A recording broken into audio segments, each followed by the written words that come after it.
What's up guys, Chris here with another Eden Zero manga chapter review, and I have to say, I think this one beat last week's, and last week's was honestly a pretty good chapter. We have a whole lot of stuff going on and set up for one of the biggest upsets in one of my predictions for how this arc is playing out. We get Shura's full-on true goal and plan for what's going on right now, and Shiki's reactions. And we get a real square off between two powerful monsters. So, with all that said and done, we're going to get into the video, but first, don't forget to like and subscribe and hit that notification bell for updates on future videos. It really helps. We're really chugging along to 1,000 subscribers, already broke the 800 subscriber mark, and I'm really appreciating your support on this. Eden Zero's been doing a lot better on this channel lately, and I really hope I become like one of your one-stop shops for this Eden Zero content. And it just makes me happy that you guys really appreciate and like what I'm doing here, and I will continue to make Eden Zero videos as I go on. But if you really want to help support the channel along with liking and subscribing, check out my Patreon, as with that account I have a few perks on there by the tiers that range from being a patron by going to a patron only Discord server to even requesting specific anime and manga you would like me to review. I think the benefits really stack up to the tiers that I placed them on, so if you really want to help this channel out and fund it and help with the funding so I can get more videos out, please check out my Patreon account. We got some really good tiers and benefits to that. There's also coffee if you want to directly help the channel. Everything really helps. I want to get as much content out as possible. I want to make these videos more consistent and more videos a week aside from just the chapter reviews. So I want to keep this subscriber train going. But with all that said and done, let's get into the chapter.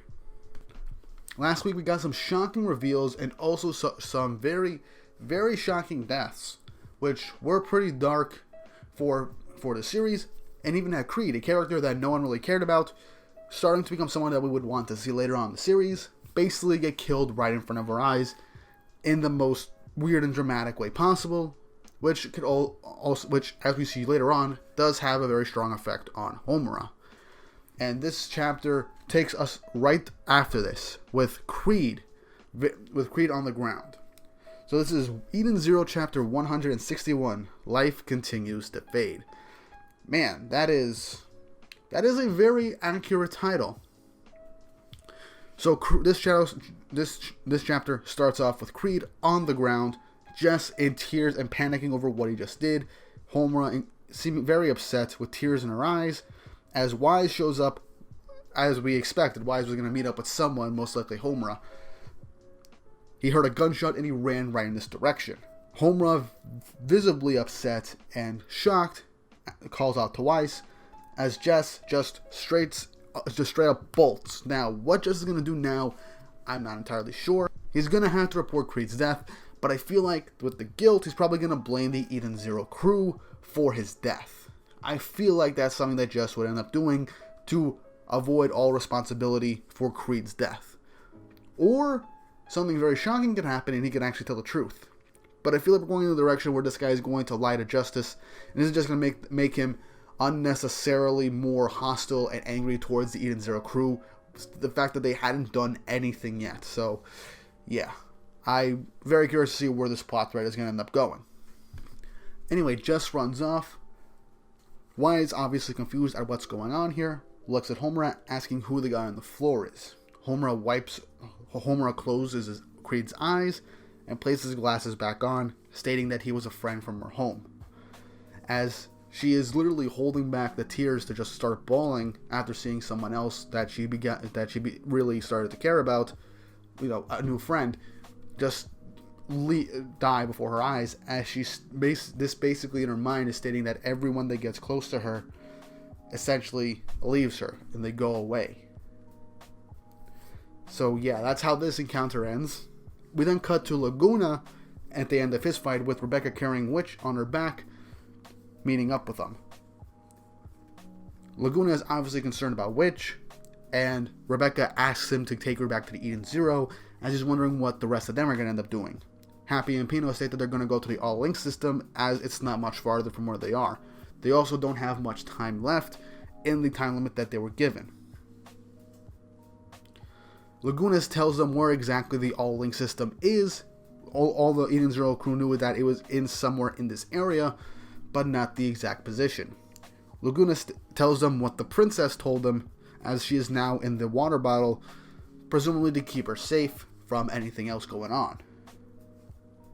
Rebecca entrusts Switch to Laguna, as he bets his life that he will protect her. We cut back to the one-on-one brawl between Shiki and Shura. Shiki still looking like he's literally gonna pound the shit out of this guy and maybe even cross that threshold and kill him, because this guy is despicable. With Shura on the ground, he asks Shiki what's going on at the temple right now, as he states that the capital planet, the temple, the Empire's capital, is where Nero and Ziggy are duking it out as they speak. As he asks Shiki, as Shiki is shocked to hear this, who is gonna win? Shiki stays silent, as Shura literally says that he bets his money on Ziggy, and that everything that's going on right now is exactly according to his plan. If his old man dies, the Aoi Cosmos will be all his. Shiki is obviously asking, was that really your entire goal for all this chaos and madness and death? Shura laughs it off, stating that he doesn't really care which of those guys wins their little geezer battle. He's literally a cocky little shit, and I like it, because now we hate him even more. I say this every time Shura is on screen, but this guy is despicable, and I can't wait for him to get taken out. Shura continues to explain the all-link system, how it connects all the planets in this cosmos, in that even the temple will be under his control, as reveals something very interesting. That there are 20,000 electrically controlled Imperial antimatter bombs unused currently lying in the temple. And if just one goes off, that it's enough to turn a small planet to dust. And the temple has 20,000 of these. Shiki, obviously shocked and concerned about this, realizes what Shura is planning. And Shura just says that Ziggy Nero the temple. The all-link system will do him a favor of wiping all of them out of existence altogether. And that they can struggle all they want, as he will be the winner in the end. So, this makes a lot of sense. Shura wants to rule the entire Aoi Cosmos, but as long as Nero is alive, he won't be able to do that. The whole thing about erasing all of those androids was just icing on the cake. What he really wanted to do was kill his grandfather, and if he kills Ziggy at the same time, that's another threat that it just goes away without him doing anything at all. So it does make complete and total sense for his plan. He doesn't want to do anything difficult on his own, so he has everything set up like basically a stacked deck, so that he can have everything play out exactly as he wants to. All he has to do is run out the clock. That way, All Link turns off all machinery right now, and then those bombs will just go off, destroying the temple, Ziggy and Nero included. So yeah, that's a very interesting plan, and shows just how intricately Shura has planned things out. But we don't have much time for Shiki and Shura, as Mashima's probably saving that for the climax of the arc. We go back to the temple, as we see Nero, Ziggy, and Jaguar stare each other down, with Jaguar confirming that Ziggy was the one who did the uprising on Foresta. Ziggy brushes him off, stating that he has no business with Jaguar, only with Nero, calling Jaguar a small fry, calling down Brigadine, one of his 4 dark stars, to hold off Jaguar, basically saying that he could talk to his servant. Nero asks him if he hasn't heard of Beast Lord Jaguar, as he states that he hasn't. Nero gives us a very interesting piece of information for Jaguar, saying that he used to be a member of the Relation 6 Galactica, the same powerful group of 6 people that Nero and Elsie and Drac and Joe are a part of. And that all of a sudden he joined the Irrational 6 Interstellar, climbed the military ranks, and became a captain. Ziggy doesn't really care about this whole info dump, as Nero continues to say that the man he basically called a small fry possesses powers that rivals their own. Well, Ziggy says that it sounds like that Nero has a very high opinion of him. That Jaguar is just a loyal government dog. As Ziggy states, to allow him to show him the power of his 4 dark stars of Brigandine. As we then get a crash sound as Jaguar rips apart parts of Brigadine's whole left side, with Brigandine collapsing on the ground, with him proclaiming, "You said something about power?" Ziggy doesn't seem too shocked about this, as Jaguar continues to say that this mechanical puppet is no match for him, as Ziggy begins to say the roles of his new dark stars. That Brigadine's power is distraction, as all of a sudden another member of the Dark Stars, Killer, shows up behind Jaguar and stabs him in the back, stating that Killer's power is primarily for assassination. So they each have particular roles. Brigandine is just a distraction, while Killer literally assassinates anybody that's distracted by Brigandine. Now, Ziggy has this whole thing about bots not having hearts and stuff like that, so it's very possible that he's just going to rebuild his 4 Dark Stars regardless, that he has spare parts and stuff like that. So I see that happening, and why one of his 4 Dark Stars is literally just a giant tank to distract opponents. Jaguar seems to be staggering, but he summons all his strength, grabs Killer, holds tightly, and then smashes him, taking out 2 of Ziggy's Dark Stars, which, according to Ziggy, are supposed to be stronger than the 4 Shining Stars. Now, this might not be the case. This might be just a fraction of what they can do, but this is all we get. And again, even though half of them have been taken out just a second, it's very possible that Ziggy's just going to rebuild them and upload their consciousness into spare bodies. And despite that happening, Jaguar ends up still being able to fight, lunges towards Ziggy, as Ziggy says 2 of the Dark Stars. 2 of my Dark Stars, seemingly a bit disappointed that he couldn't finish him off with just 2, and seems to be a little irritated that Jaguar is going after him, as he then holds Jaguar in place with his gravity ether. And then Nero launches his dice attack straight at Ziggy, but misses him at the last second, and pierces Jaguar's skull, killing him, flopping him on the ground. One of these 3 is dead. That was quick. A bit anticlimactic for Jaguar being built up to be basically a monster among monsters, especially in the Irrational States Interstellar, and to essentially have power comparable to Nero and Ziggy. But since Ziggy held him in place with gravity, Nero took the opportunity to kill him so they could have their one-on-one confrontation. And Ziggy goes on to say, after praising Jaguar, he just turned him into a quick kill.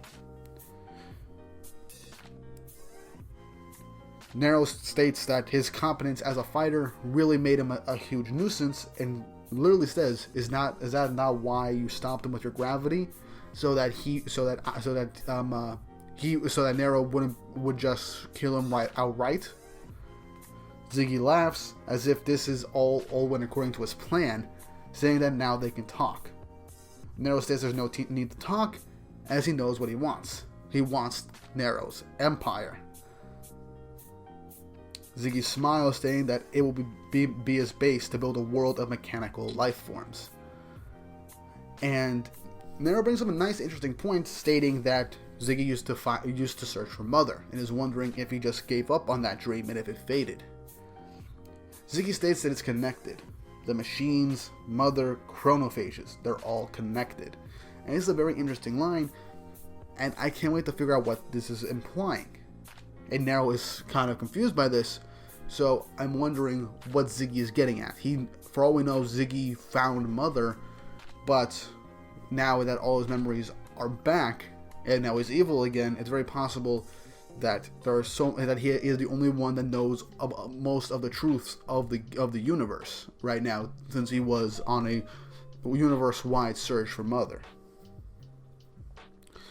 But Ziggy quickly goes back and stating that it's time for Nero to give the Empire to him, and that today is the day that he was born, and that it should be a birthday present for him. Nero just retorts, stating that he doesn't know about what his production date was, but it will also be the date of his death. Ziggy calls Nero a senile old fool, getting ready to fight, asking him if he's actually ready or thinks he could actually fight him. Ziggy grabs his fist, putting the same pose that Shiki does whenever he's confident that when he's about to go into a fight, literally showing where Shiki gets his fighting style from, stating that he will make Nero. Ziggy states that he will make Nero fall into darkness, and Nero states that as long as he has Empire dice, he'll never know defeat, ending the chapter. So next week will most likely end up being the full-on one-on-one battle between Ziggy and Nero. Do I think that this arc killed off too many important characters too quickly? No, but I do think Jaguar being killed off this quickly was a bit anticlimactic and a little bit disappointing, but I understand the relevance to doing so, because Nero and Ziggy were probably going to end up reluctantly and unknowingly team up to kill him anyway, so they just got the whole thing out of the way. And it also shows just how strong these two are and how competent of a strategist Ziggy is, as he figured that Nero would end up killing Jaguar if he held him in place with his gravity, because Ziggy probably could have dealt his own finishing blow, but didn't want to waste all the energy. And all that with Ziggy saying that everything is connected is very interesting as well, giving us a much wider and grander mystery to fully explain and discover. But we don't have much time for that. This chapter ended, it was really good, some really nice action. Half of Ziggy's Dark Stars were destroyed, but I feel like he's just going to rebuild them anyway, especially since they were supposed to be better than the four Shining Stars. So, especially since the 4 Shining Stars did have this whole memory backup system, that it wouldn't be them and wouldn't have their emotions and their experiences, it would just have their memories and stuff like that, and it wouldn't be the exact same person. So I feel like Ziggy's going to do the same thing, has the same thing with his Dark Stars. And while I was correct that we were going to have a three-way battle between Jaguar, Nero, and Ziggy, I am afraid that this is just I was wrong that it was going to span more than a few chapters. But we might still get a three-man free-for-all if Elsie shows up to take on Ziggy. You never know. But yeah, all in all, this is a really good chapter. It sets up for potentially Ziggy fighting Nero next week. I hope that's the case, because right now the only ones that can still fight are Ziggy and Nero, and Shikishura. Those are the only fights still going on. I'm not counting the battle in space, so we'll see what happens with all that. But what did you guys think of this chapter? What do you think of Jaguar's sudden death? And do you think that it was a bit too quick and too sudden? What do you think Ziggy means by the fact that Mother, the bots, and the chronophages are all connected? That everything is connected? Let me know your thoughts and opinions down below, as well as whatever theories you have in mind, and if you like the chapter or not. And once again, don't forget to like and subscribe, and hit the notification bell for updates on future videos, and to show your support for the channel. Chugging very, very close to 1,000 subscribers. Let's get there before the end of the year, before December even, if we keep this up. And with all that said and done, I hope you all have an awesome day.